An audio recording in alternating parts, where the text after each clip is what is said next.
ನಮಸ್ತೆ ಇವರ್ಸ್, welcome back to my channel. ನನ್ನ ಹೆಸರು ಅಕ್ಷಯ್. ಈ ವಿಡಿಯೋದಲ್ಲಿ ನಾವು ನಾನ್ ಹೋಮೋಜಿನಿಯಸ್ ಡಿಫರೆನ್ಷಿಯಲ್ ಇಕ್ವೇಷನ್ದು ಕೇಸ್ 2 ಪ್ರಾಬ್ಲಮ್ಸ್ನ ಹೆಂಗೆ ಸಿಂಪ್ಲಿಫೈ ಮಾಡೋದು ಅಂತ ಈ ವಿಡಿಯೋದಲ್ಲಿ ನಾನು ಡಿಸ್ಕಸ್ ಮಾಡ್ತಾ ಇದ್ದೀನಿ. ಓಕೆ, ಬಿಫೋರ್ ವಿಡಿಯೋದಲ್ಲಿ ನಾನು ಕೇಸ್ 1 ಅದ್ರ ಬಗ್ಗೆ ಡಿಸ್ಕಸ್ ಮಾಡಿದ್ದೆ. ಓಕೆ, ಈ ಒಂದು ವಿಡಿಯೋದಲ್ಲಿ ನಾವು ಕೇಸ್ 2 ಬಗ್ಗೆ ಡಿಸ್ಕಸ್ ಮಾಡೋಣ. ಕೇಸ್ 2 ಅಲ್ಲಿ ನಮಗೆ ಜನರಲ್ ಆಗಿ ಡಿಫ್ರೆನ್ಷಿಯೇಷನ್ ನಾನ್ ಹೋಮೋಜಿನಿಯಸ್ ಡಿಫರೆನ್ಷಿಯಲ್ ಇಕ್ವೇಷನ್ ಅನ್ನೋದು ಈ ಫಾರ್ಮಲ್ಲಿ ಇರುತ್ತೆ. dy/dx = ax plus by plus c by a'(x) plus b'(y) plus c'. Okay, non homogeneous differential equation ಅನ್ನೋದು ನಮಗೆ ಈ ಫಾರ್ಮಲ್ಲಿ ಇರುತ್ತೆ.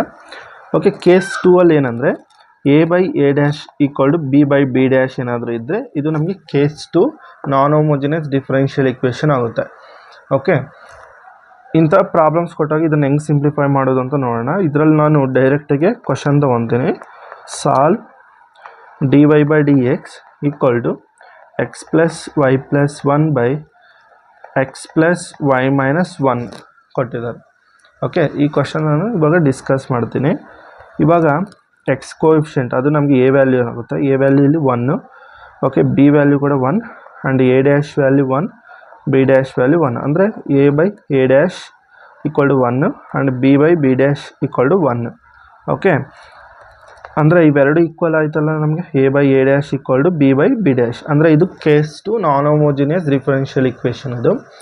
ಓಕೆ, ಈ ಕೇಸಲ್ಲಿ ಏನು ಮಾಡಬೇಕಂದ್ರೆ ಇಲ್ಲಿ ಎಕ್ಸ್ ಪ್ಲಸ್ ವೈ ಏನಿದೆಯೋ ಅಲ್ಲಿ ಸಬ್ಸ್ಟಿಟ್ಯೂಷನ್ ತೊಗೊಬೇಕು. ಟಿ ಅಂತ ನಾವು ಸಬ್ಸ್ಟಿಟ್ಯೂಷನ್ ತೊಗೊತೀವಿ. Okay, let x plus y = T ಅಂತ ತೊಗೊಳ್ಳಿ. ಇದನ್ನು ಡಿಫ್ರೆನ್ಷಿಯೇಟ್ ಮಾಡಿ ವಿತ್ ರೆಸ್ಪೆಕ್ಟ್ ಟು ಎಕ್ಸ್. ಆವಾಗ x differentiation 1, y differentiation dy/dx, T differentiation dt/dx. Okay, T ಅನ್ನೋದು ಅನದರ್ ವೇರಿಯಬಲ್, ಅದನ್ನು ನಾವು dt/dx ಅಂತ ಬರ್ಕೊತೀವಿ. ಓಕೆ, ಇವಾಗ ಇದನ್ನು dy/dx ಅಂತ ಬರ್ಕೊಂಡ್ರೆ ಈ 1 ಅನ್ನೋದು ಈ ಸೈಡ್ ಬಂದರೆ dt/dx ಈ ಮೈನಸ್ 1 ಬರುತ್ತೆ. ಓಕೆ, ಈ ವ್ಯಾಲ್ಯೂಸ್ ಏನಿದೆಯೋ X plus y = t and dy/dx = dt/dx minus 1, ಈ ವ್ಯಾಲ್ಯೂಸ್ನ ಇದನ್ನು ಕ್ವಶನ್ ಏನು ಕೊಟ್ಟಿದೆ ಅದನ್ನು ಇಕ್ವೇಷನ್ 1 ಅಂತ ತೊಗೊಳ್ಳಿ, ಅದರಲ್ಲಿ ಸಬ್ಸ್ಟಿಟ್ಯೂಟ್ ಮಾಡೋಣ. ಓಕೆ, ಅದರಲ್ಲಿ ಸಬ್ಸ್ಟಿಟ್ಯೂಟ್ ಮಾಡಿದರೆ ನಮಗೆ dy/dx ಏನಾಗುತ್ತೆ, ನಮಗೆ dt/dx minus 1 implies dt/dx minus 1 = x plus y ಹತ್ರ ಟಿ ತೊಗೊಳ್ತೀವಿ. ಟಿ ಪ್ಲಸ್ 1/t ಮೈನಸ್ 1 ಬರುತ್ತೆ. ಕರೆಕ್ಟಾ? ಈ ಮೈನಸ್ 1 ಅನ್ನೋದು ಈ side ತೊಗೊತೀನಿ.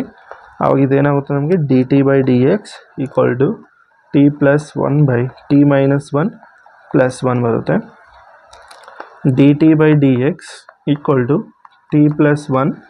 Okay, L C M ತೊಗೊಂಡ್ರೆ t ಮೈನಸ್ 1/t ಮೈನಸ್ 1 ಬರುತ್ತೆ. ನೆಕ್ಸ್ಟ್ dt/dx = ನೋಡಿ ಇಲ್ಲಿ ಪ್ಲಸ್ 1 ಮೈನಸ್ 1 ಕ್ಯಾನ್ಸಲ್ ಆಗುತ್ತೆ, 2t/t ಮೈನಸ್ 1 ಬರುತ್ತೆ. ಇವಾಗ ನಾವು ವೇರಿಯಬಲ್ ಸೆಪ್ರೇಬಲ್ ಮೆಥಡ್ ಅನ್ನೋದು ಅಪ್ಲೈ ಮಾಡೋಣ. ಅಂದರೆ ಸೇಮ್ ವೇರಿಯಬಲ್ಸ್ ಎಲ್ಲ ಒಂದು ಸೈಡ್ ತೊಗೊಳ್ಳಿ.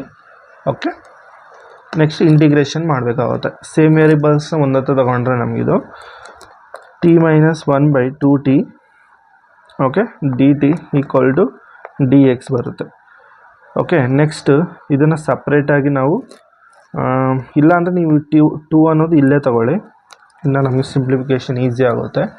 ಓಕೆ, ಈ ಟಿನಿಂದ ಡಿವೈಡ್ ಮಾಡಿದರೆ t/t dt minus 1/t dt that is equal to 2dx. Okay, t cancel ಆಗುತ್ತೆ. ಇವಾಗ ಇದು dt minus 1/t dt = 2dx. ನಾವು ಇಂಟಿಗ್ರೇಟ್ ಆನ್ ಬೋತ್ ಸೈಡ್ ಮಾಡಿ. ಇಂಟಿಗ್ರೇಟ್ ಆನ್ ಬೋತ್ ಸೈಡ್ ಮಾಡಿದರೆ ಇದು ನಮಗೆ integration of dt minus integration of 1/t dt that is equal to 2 ಅನ್ನೋದು constant ಆಚೆ ಇಟ್ಕೊಳ್ಳಿ, integration of dx.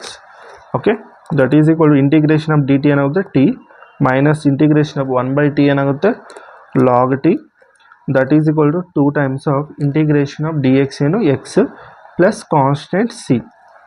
Okay, next T ಅಂದರೆ ನಾವು ಸಬ್ಸ್ಟಿಟ್ಯೂಷನ್ ಏನು ತೊಗೊಂಡಿದ್ವಿ, ಎಕ್ಸ್ ಪ್ಲಸ್ ವೈ ಅನ್ನೋದು ಟಿ, ಅದನ್ನು ಮತ್ತೆ ಇಲ್ಲಿ ರೀಪ್ಲೇಸ್ ಮಾಡಬೇಕು. ಓಕೆ, ಬಿಕಾಸ್ ನಮಗೂ ಕೊಟ್ಟಿರೋ ಒರಿಜಿನಲ್ ಡಿಫರೆನ್ಷಿಯಲ್ ಇಕ್ವೇಷನ್ ಅನ್ನೋದು in terms of x and y ಅಲ್ಲಿದೆ, small x and small y ಅಲ್ಲಿರೋದ್ರಿಂದ ಮತ್ತೆ ನೀವು ಅದನ್ನು ರಿಪ್ಲೇಸ್ ಮಾಡಬೇಕು. ಓಕೆ, ಟಿ ಹತ್ರ ರಿಪ್ಲೇಸ್ ಮಾಡಿದರೆ x plus y minus log of x plus y that is equal to 2x plus C. Okay, this is our required solution of this differential equation ಆಗುತ್ತೆ.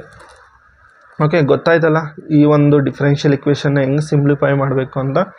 Okay, next ವಿಡಿಯೋದಲ್ಲಿ ಇನ್ನೂ important ಕ್ವಶನ್ಸ್ನ discuss ಮಾಡ್ತೀನಿ. ನಿಮ್ಗೆ video ಏನಾದರೂ ಇಷ್ಟ ಆದರೆ ವಿಡಿಯೋಗೆ like ಮಾಡಿ, ಶೇರ್ ಮಾಡಿ, ಚಾನಲ್ನ ಸಬ್ಸ್ಕ್ರೈಬ್ ಮಾಡಿಕೊಂಡು ಚಾನಲ್ನ ಸಪೋರ್ಟ್ ಮಾಡಿ. ಎಲ್ಲರಿಗೂ ಧನ್ಯವಾದಗಳು.